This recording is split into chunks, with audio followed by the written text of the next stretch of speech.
युवती कथा किबा कहिबा भाई घर करिछंती पांच पुरुष नेई मंदिर मशाणी अबा बाट घाट रे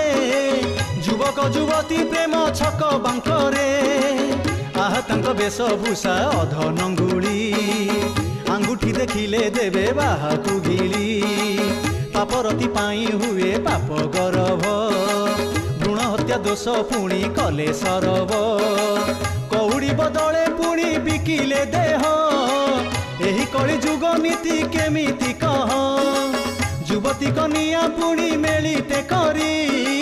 पुरुष डरेइबे बाघुणी परी बिचरा मरद भाग्य पथर तले सेवा करुथिबो तांकु संज सकाळे घरे घरे युवती पापर लीला देखि न साधुए पुणी हेबे बाउला।